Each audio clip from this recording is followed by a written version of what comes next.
Friends, मैं उमना आज फिर आप सबका स्वागत करती हूँ मेरे चैनल केरला डिलाइट्स पर। आज हम और एक अच्छा डिश बनाने वाले हैं जिसका नाम है वेजिटेबल स्ट्यू। अब इसमें लगने वाले इंग्रेडिएंट्स है 1 कटोरी मशरूम्स, 1 कटोरी ग्रीन पीस, आप इसे फ्रोजन भी ले सकते हैं या फ्रेश जैसे अवेलेबल हो वैसे, 1 कटोरी जो पोटैटोज है वो, और 1 कटोरी लाल गाजर जो अवेलेबल है मार्केट में, लाल गाजर लेना। अब हम इस वेजिटेबल्स में हम ब्रोकली और कॉलीफ्लावर भी यूज़ कर सकते हैं, मैंने उसे अवॉइड किया है। मैंने सिर्फ ये 4 वेजिटेबल्स को यूज़ किया है। अब हम इसे कुक करना है कुकर में। ये सारे वेजिटेबल्स हम कुकर में डालेंगे, धोने के बाद कुकर में डालेंगे। अब इन वेजिटेबल्स के साथ हमें कुछ इंग्रेडिएंट्स ये कुकर में इन वेजिटेबल्स के साथ कुक करना है। वो है 1 स्पून जिंजर गार्लिक पेस्ट, नमक, 4 या 5 ग्रीन चिलीज, ये इतना सब, और थोड़ा कड़ी पत्ता। ये हम कुकर में इन सब्जियों के साथ कुक करेंगे, उसे पकाएंगे। अब पकाने का टाइम है, हमें सिर्फ 1 सीटी में 1 बड़ा ग्लास पानी डालकर 1 सीटी में उसे पकाकर 1 सीटी में कुकर को बंद करना है। इसे बहुत ज़्यादा कुक नहीं करना है क्योंकि वेजिटेबल्स मैश नहीं होना चाहिए पूरी तरह से। इट शुड बी सीन, सब हर वेजिटेबल दिखना चाहिए। ओके, तो अब जब कुकर ठंडा हो जाता है तब हम उसे खोलने के बाद हम उसे अपने कुकिंग बोल में ट्रांसफ़र करते हैं। अब मैंने इसे यहाँ पे एक अर्दन पॉट में इस वेजिटेबल को मैंने यहाँ पे बॉईल करने के लिए रखा है। हम लोग कुकर से निकालने के बाद हम उसे बॉइलिंग पॉट में जो निकालने के बाद उसे वापस बॉईल करना पड़ता है। अब ये वेजिटेबल में सिर्फ एक इंग्रेडिएंट डलेगा और वो है हमारा वाइट फ्लेवरफुल कोकोनट मिल्क। चलिए हम इस कोकोनट मिल्क को इस वेजिटेबल में डालते हैं। ओके, अब इसे अच्छी तरह से हिलाना है। फ्लेम को थोड़ा मीडियम से ज़्यादा हाई में रखना है। अब जब हम इस वेजिटेबल स्ट्यू में कोकोनट मिल्क डालते हैं तो नमक थोड़ा कम हो जाता है, तो वी हैव टू टेस्ट, हम जो कुक करते हैं तब हमें हमारे फैमिली को ये देने के पहले हमें ये टेस्ट करना चाहिए। अब इसमें नमक थोड़ा कम है तो हम लोग इसमें ½ स्पून नमक, जैसे भी आपको टेस्ट करके आपको डिसाइड करना है कि आपको कितना नमक उस डिश में डालना है। ओके, अब ये देखो, ये डिश ऐसे दिखेगा, बहुत सुंदर दिखेगा। इसमें बिल्कुल हल्दी नहीं डलेगा, it has to be white. इसके लिए हम इसे स्ट्यू कहते हैं, हल्दी बिल्कुल इसमें नहीं डलेगा। अब ये एक बॉईल के बाद हम इसे, अब देखिए ये बॉईल हो रहा है। बहुत ज़्यादा बॉईल नहीं करना है क्योंकि ये इसमें कोकोनट मिल्क डला है, तो उसे बहुत ज़्यादा बॉईल भी नहीं करना है हमें।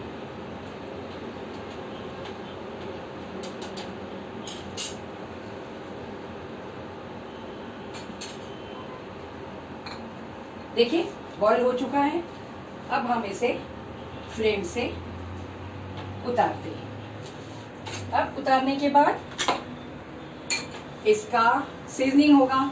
इसका तड़का डालने के लिए हमें कोकोनट ऑयल लगेगा। अगर आपको कोकोनट ऑयल में कोई प्रॉब्लम है तो आप कोई भी rice bran oil, cooking oil, you can use whichever oil you want, no problem. क्योंकि कोकोनट मिल्क तो डला ही है इसमें, तो आप कोई और ऑयल भी यूज कर सकते हैं। अब सीजनिंग के लिए हमें क्या क्या लगेगा, हमें सफ़ेद तिल, फिर जीरा, राई, 2 रेड चिलीज, एक छोटा स्टिक दालचीनी का, 1 बे लीव्स तेज पत्ता और करी लीव्स, ये लगेगा। और बहुत इम्पोर्टेंट है हिंग। हिंग बहुत इम्पोर्टेंट है क्योंकि ये सारे वेजिटेबल्स है, डाइजेशन के लिए बहुत इम्पोर्टेंट है। अब मैं फ्रेंड्स आपको कुछ दिखाना चाहती हूँ। हम अगर अर्दन पॉट में कोई भी चीज़ बनाते हैं तो देखिए मैंने इसे अर्दन पॉट है, ये मिट्टी का बर्तन है और ये गैस पर से निकल चुका है, फिर भी देखो ये बॉईल हो रहा है, देखा। तो ये अर्दन पॉट में कुक करने का ये एक अच्छी बात है कि हमें कुकिंग टाइम इसमें बहुत कम लगता है कुकिंग टाइम, और जल्दी चीज़ें पक जाती है। अब सीजनिंग करते समय फ्रेंड्स, और एक बात, सीजनिंग करते समय कभी भी हाई फ्लेम में नहीं करना, क्योंकि जो भी सीजनिंग है वो जल जाएगी। अब सबसे पहले डलेगा थोड़ा राई,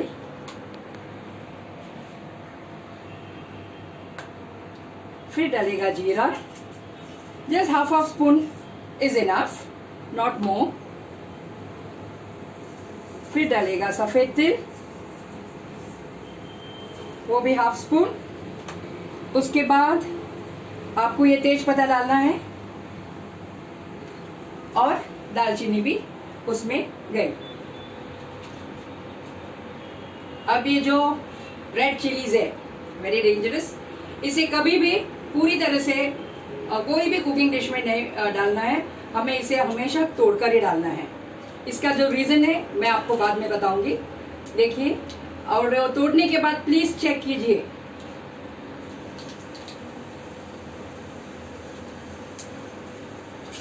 अब ये अच्छी तरह से स्प्लैटर हो रहा है, राइट।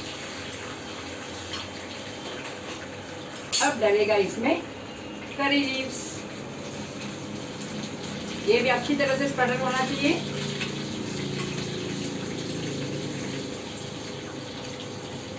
फ्लेम हाई नहीं होना चाहिए फ्रेंड्स, जलना नहीं चाहिए। हमारा जो सीजनिंग है वो जलना नहीं चाहिए, क्योंकि उसका टेस्ट फिर बिगड़ सकता है। And at last just 1 pinch of हिंग।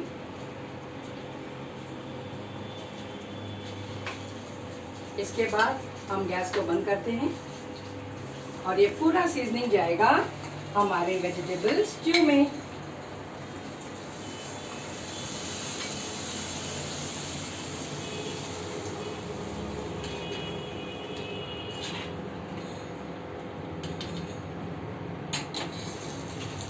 ये हुआ हमारा वेजिटेबल स्ट्यू।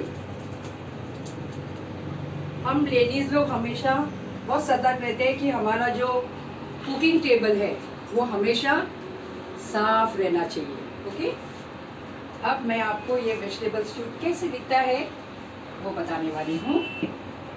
ये देखो फ्रेंड्स, ये वेजिटेबल स्ट्यू इस तरह दिखेगा, इसका एंड रिजल्ट है। अब इसका न्यूट्रिशन वैल्यू तो आपको मुझे बताने की ज़रूरत नहीं है। इसमें carrots, green peas, potato, mushroom, सब proteins and vitamin E, starch, carbs सब कुछ है इस वेजिटेबल स्ट्यू में। अब हम इसे किस किस चीज़ों के साथ खा सकते हैं? हम इसे सादा डोसा के साथ खा सकते हैं, अपम के साथ खा सकते हैं, इडियपम, राइस नूडल्स उसके साथ खा सकते हैं, या डायरेक्टली राइस के साथ भी खा सकते हैं। तो दिस इज़ वेजिटेबल स्ट्यू, और मैं चाहती हूँ कि आप सब इसे घर में ट्राई कीजिए और इसका आनंद लीजिए। सो अगर ये आपको अच्छा लगा हो तो मेरे चैनल को लाइक, शेयर और सब्सक्राइब कीजिए, और अगली बार फिर एक अच्छे डिश के साथ मैं आऊँगी। पिन्ने का नाम, फिर मिलेंगे। Stay safe.